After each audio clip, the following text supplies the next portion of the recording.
Buenos días, me llamo El Abraxay, soy profesor de lingüística en el Departamento de Hispánicas de la Facultad de Humanidades en Shoq, Universidad de Hassan II de Casablanca. Hoy vamos a explicar cómo se estudia el lenguaje y, por supuesto, la lengua, en nuestro caso, la lengua española, desde el punto de vista lingüístico. Las sesiones anteriores, o mejor dicho, las 8 sesiones nos han permitido hablar o explicar qué es una señal, o sea que ha sido una oportunidad que nos ha permitido presentar el contexto global en que se enmarca este módulo de introducción a la lingüística. Bien. Hemos considerado que estas señales como elementos que sirven para orientarnos en el espacio, o sea, en el caso que hemos estudiado, la ciudad por donde paseaba el visitante y hablábamos entonces de la farmacia, la cafetería, el semáforo, la carretera, etc. En estas sesiones hemos destacado una serie de propiedades de las señales. Las hemos clasificado según interviene o no la voluntad humana entre la señal y lo señalado.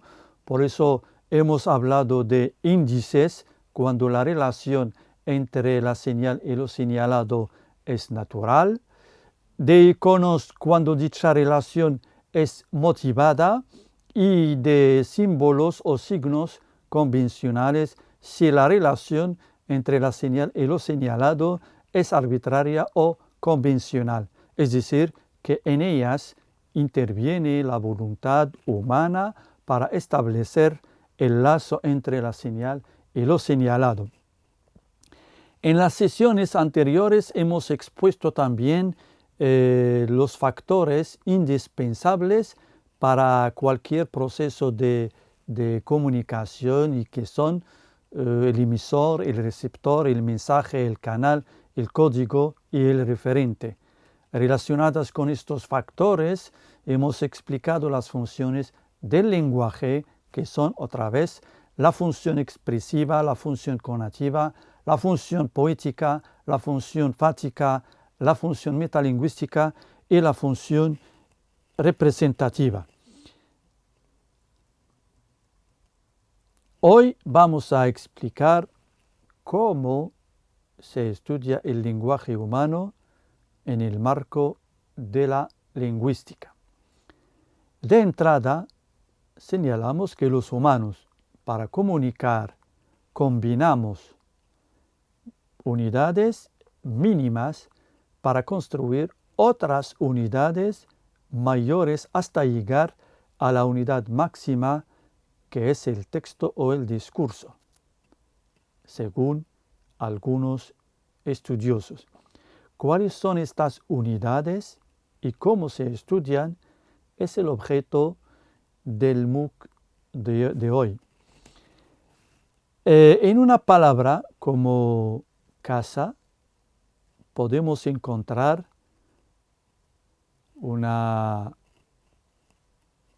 en un enunciado, la palabra casa, la podemos encontrar en un enunciado como estoy en casa.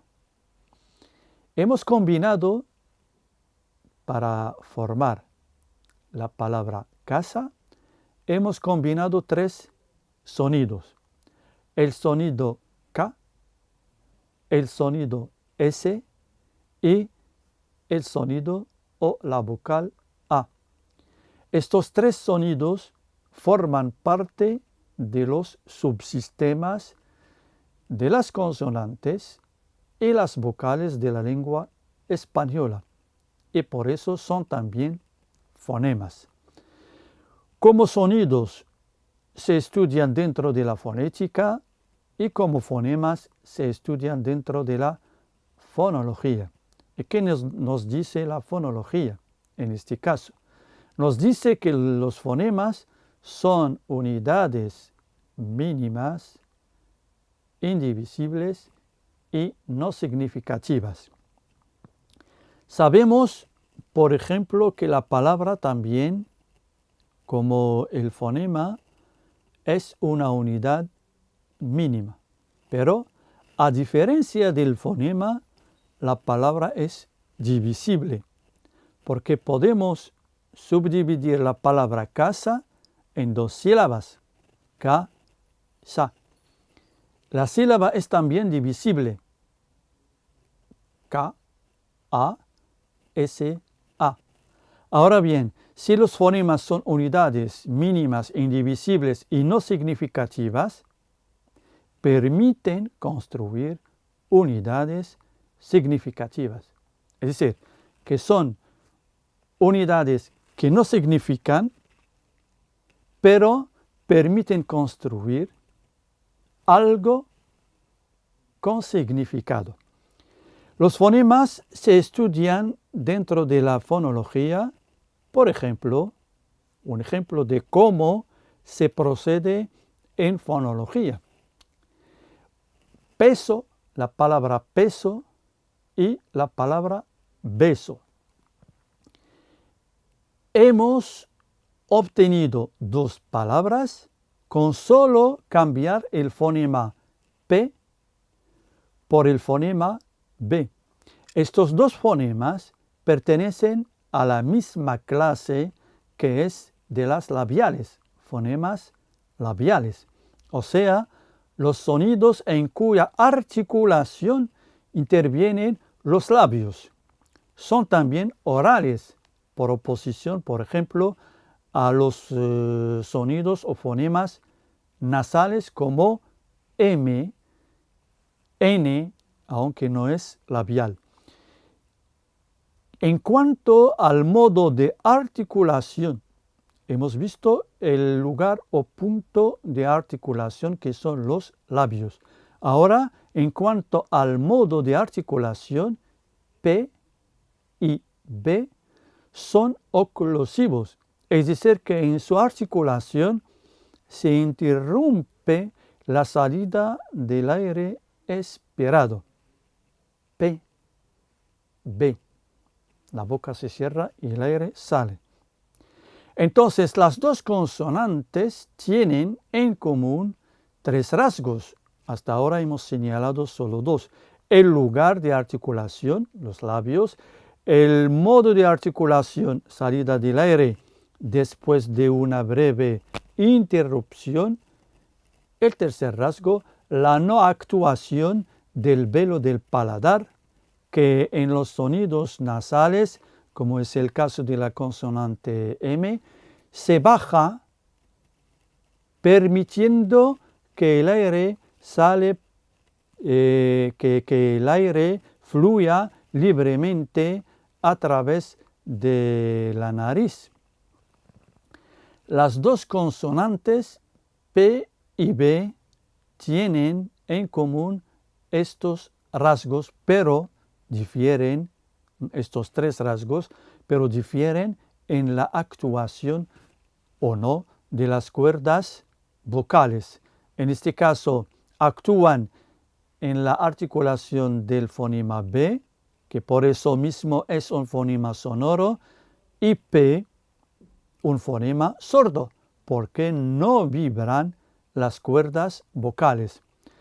Esto ha sido una muestra de cómo se lleva a cabo un estudio de estas unidades en el marco de la fonología. La siguiente unidad la encontramos en el siguiente enunciado. Las chicas juegan.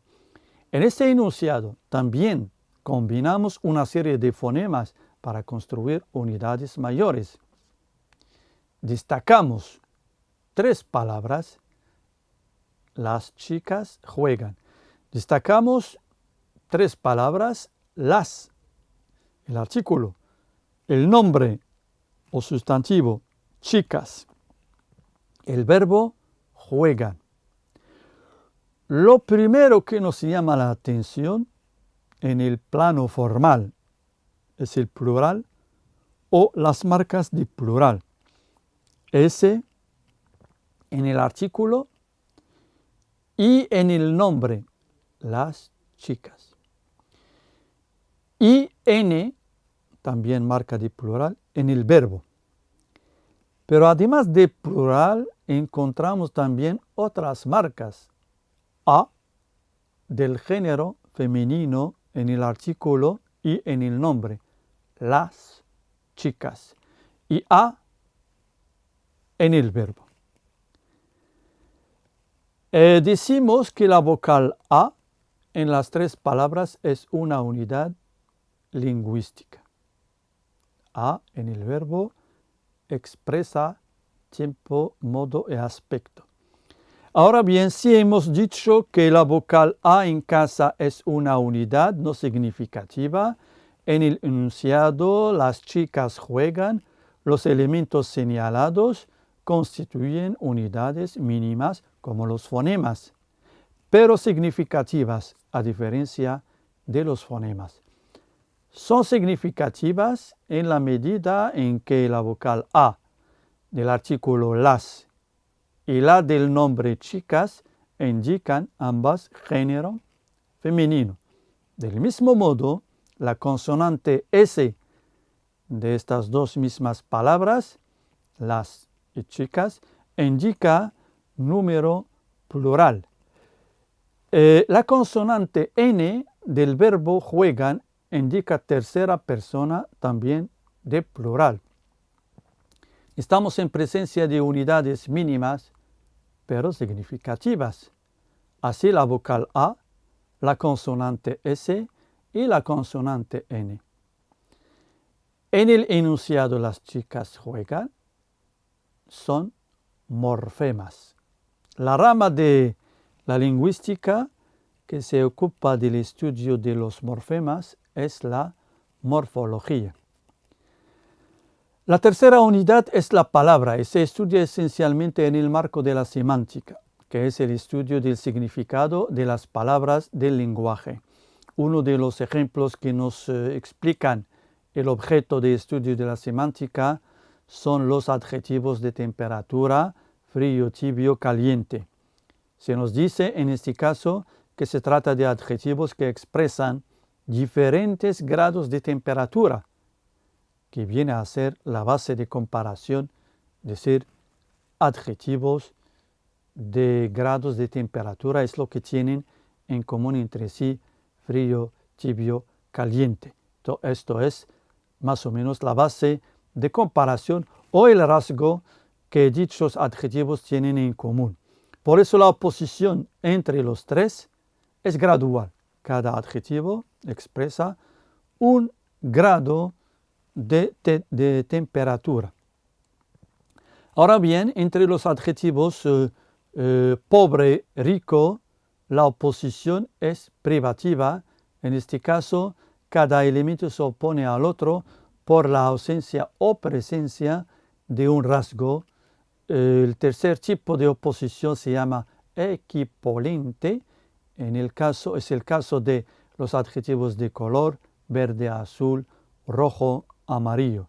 En este caso, se trata de elementos que designan una parte distinta de la realidad y no tienen por qué oponerse por el grado o la ausencia o presencia de una propiedad.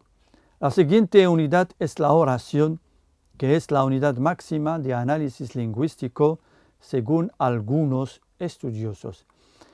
Es la unidad máxima porque es en ella donde se agota el estudio de los hechos del lenguaje.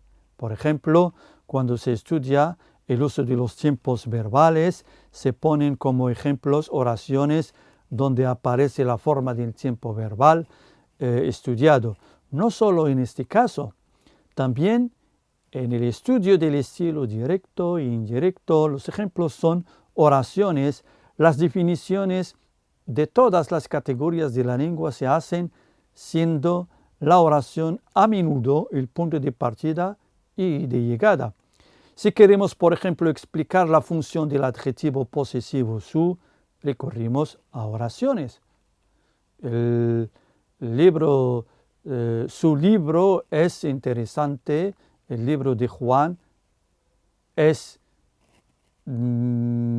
caro la bolsa de Juana, su bolsa, etc. O sea, que siempre se recurre a oraciones. La rama de la lingüística que estudia la oración es la sintaxis. Varias escuelas se han ocupado del estudio de la oración. Por ejemplo, la gramática estructural intenta segmentar las unidades lingüísticas según las funciones que les corresponden en la oración. Llegamos al final de esta sesión. Gracias por la atención prestada.